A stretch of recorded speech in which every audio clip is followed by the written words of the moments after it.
Today, we push the limits of Super Mario 3D World by stacking all the levels in World 1 on top of each other and seeing what a mess it becomes as we add more and more levels. So this is what the first level of the game, Super Bell Hill, looks like, and I was wondering what would happen if we put the second level of the game, Koopa Troopa Cave, on top of it. And here's what we get. Right at the start of the level, we've got the beginning slope here from Koopa Troopa Cave, where there's normally a pipe here that brings you into the cave. I removed the pipe, hoping that we could make a very careful jump around the level to reach the next part of Super Bell Hill. And when you do a spin jump here, you can see that part of Koopa Troopa Cave is overlapping with Super Bell Hill. I removed a bunch of the objects from the level, like pipes and enemies, because the game will crash if we have too many objects, and I want to add as many levels as possible here. You can see the beginning part of the cave here, and you can see hills and other parts of the level geometry from Super Bell Hill that stick through into the cave. This is already starting to look pretty great, and we have just 2 levels overlapping here. As you continue along to the second part of Super Bell Hill, it's a bit weird to not be able to see the blue sky in the background since the cave part of Koopa Troopa Cave overlaps here and makes the sky completely dark. And back there, you can now see World 1-2 in the background, which isn't normally there. Normally it's just a nice sunny day. Now, Mount Beanpole has been added to the start, and I also added a tall tree here that you could normally climb up because there's normally a tree here, and I added a Goomba and a question mark block here that are normally in Super Bell Hill to give the level a bit more identity. You can get a Super Bell power-up, and I added a Koopa Troopa to this area down here in Koopa Troopa Cave also. You can try to climb up Mount Beanpole, but you can't get very high here because the ceiling of Koopa Troopa Cave prevents you from going up any higher. So that's why down here I added a jump panel that launches you up really high so you can get a bit higher in Mount Beanpole. And as you're climbing up here, the sky is still all black because of the background of Koopa Troopa Cave. From up here near the top of Mount Beanpole, you can see Super Bell Hill down there in the bottom right, and you can see Koopa Troopa Cave down ahead of you, and the large piranha plant is still up here also. We can jump on over to this part of Koopa Troopa Cave that we haven't visited before, making it with a spin jump and then doing a cat dive over to it, and there are no death areas around here once we get to here. So if you drop down off of the level, you just float down below the level into the clouds. When we start the level the next time, there's now some water, there are some parts of the Plessie level, and we even have a Plessie waving down there. You can see that some of these walls don't have collision or they have strange collision, and this Plessie is just a Plessie NPC instead of a rideable Plessie, because you wouldn't be able to get very far, but we do have a rideable Plessie that's a bit further along. I was a bit surprised that all these overlapping objects were starting to give us weird hitboxes.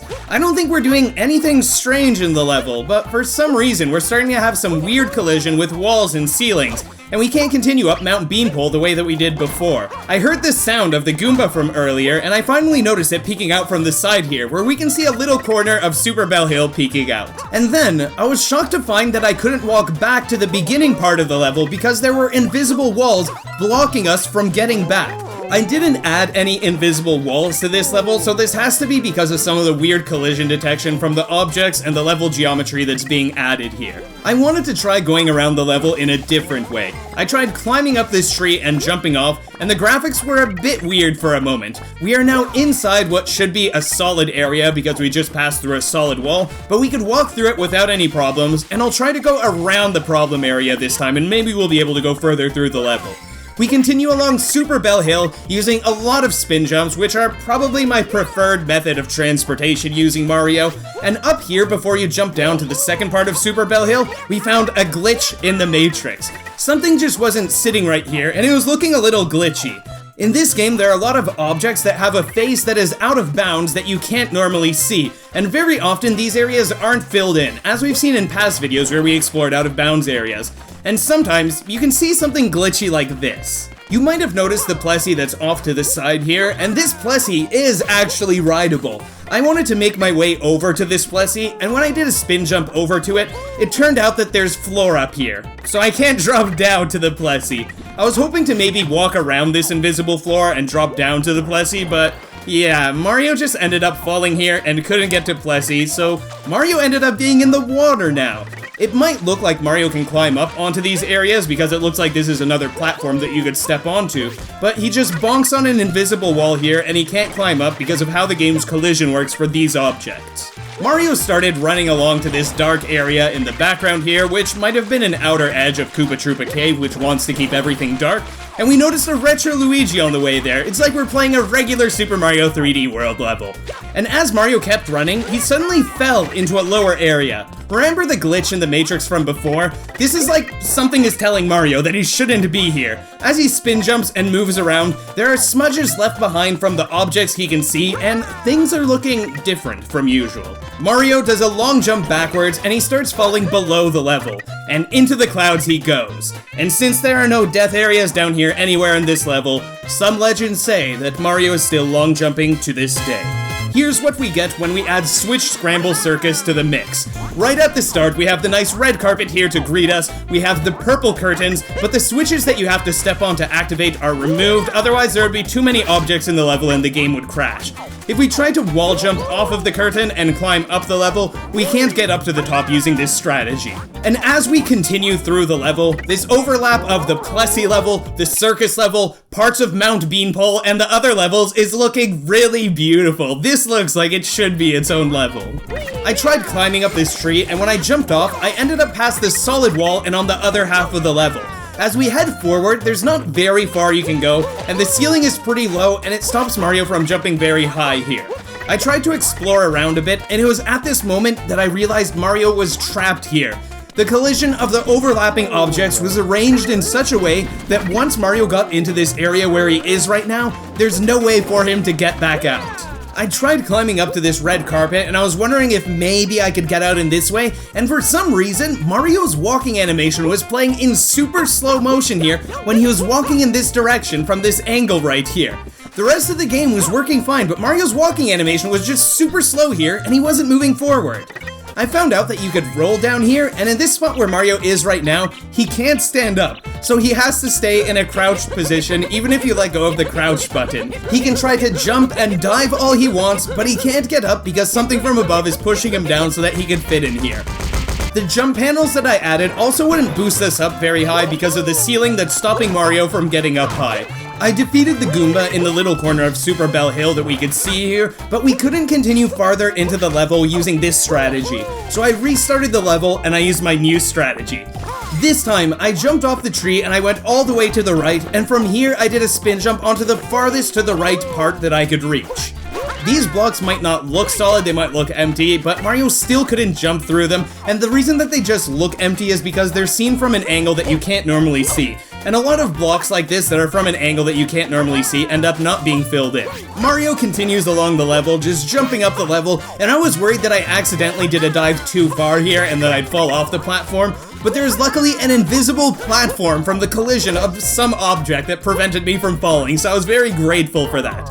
We've got parts of Switch Scramble Circus back there, we have Plessie here, and we have more of Switch Scramble Circus up ahead. I walked on some invisible collision platform that was up above Plessie, and I was surprised that now that I found this collision, I was able to walk along pretty far back and forward without falling back down. I was really surprised how far out this collision extended. I ran along to just past this circular part of Switch Scramble Circus, and before reaching the next part, the invisible collision floor ran out and Mario fell down to Super Bell Hill. And back there, the fence looks like it's alive because of a glitch in the Matrix, the way that it's stretching when you move. We're seeing a lot of this today. Since we were here, I decided to go a bit ahead in Super Bell Hill, and now we can see parts of Plessie's Plunging Falls in the background as we make our way across the bridge here.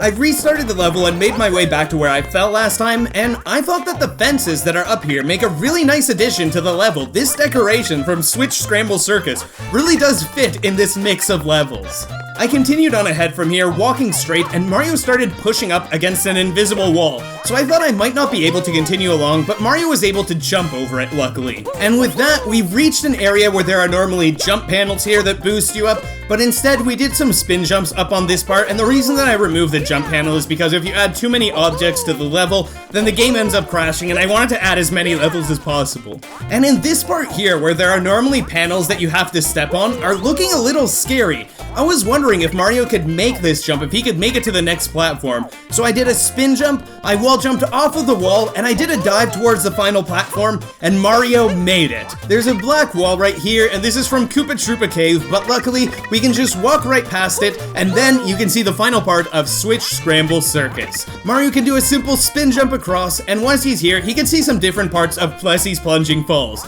The black background here appears and disappears depending on the camera angle that you have, and we're close to the edge of Koopa Troopa Cave now. I didn't know if this part of the floor right here was solid or not, and this reminds me of when I was a kid and we went to the CN Tower, which at the time was the world's largest tower, and there's a glass floor there. And when you're up high and looking down at the glass floor that you could walk on, that can be pretty scary and you're really hoping that the glass won't break. Mario's in a similar situation right now. One interesting thing about doing things that scare you is that when you do them willingly, they don't become less scary, but you become braver and you start to see yourself as someone who can do things that scare you.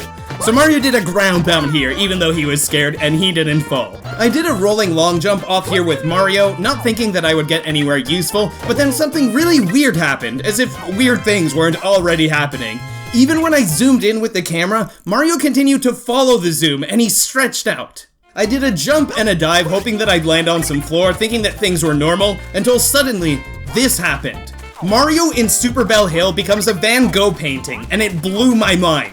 I'm just moving around looking for what's going on, and suddenly, I realize that the goal flag is nearby. And this was actually not planned. I didn't know if I'd be able to make it to the goal pole, but it was really cool that we got so close to it from doing this. Mario was trying to climb up to this part of Plessie's Plunging Falls, but just like before, he couldn't make it. Before we complete the level, I also wanted to add parts of Bowser's Highway Showdown, and it was really tough to add some parts of the level without making this game crash because we already have so much in the level. And if we didn't have a glitchy, convoluted mess before, we now have more parts of Bowser's Highway Showdown at the start, and Mario's movement is even more limited than before. And watching this movement sped up, it looks like a lab rat trying to solve a maze. It looks like Mario is testing every possibility, trying to get through the maze to get rewarded for his efforts. If you're enjoying this video, and if you think that Mario is doing a good job in this level, you can click the like button if you're enjoying this video. And the parts of Bowser's Highway Showdown ended up being in some nice spots to make the level even safer, giving you a spot to land if you fall down. And in this spot where I fell earlier, there's now a part of Bowser's Highway Showdown to stop you from falling also. Finally, we could make our way back to the flag, jump, wall jump off of the wall, and grab the top of the pole. And in the background, there's a circus and other parts of Plessie's Plunging Falls. If you are interested in more of what is possible in games, you might enjoy some of my other videos, and I'd really appreciate you clicking the subscribe button because you'll be notified when new videos come out, and you'll also help me get closer to reaching 100,000 subscribers. This channel is almost 1 year old, and getting to 100,000 subscribers before the channel is 1 year old would be an amazing achievement. Wishing all of you an amazing day ahead of you, and take care, everybody.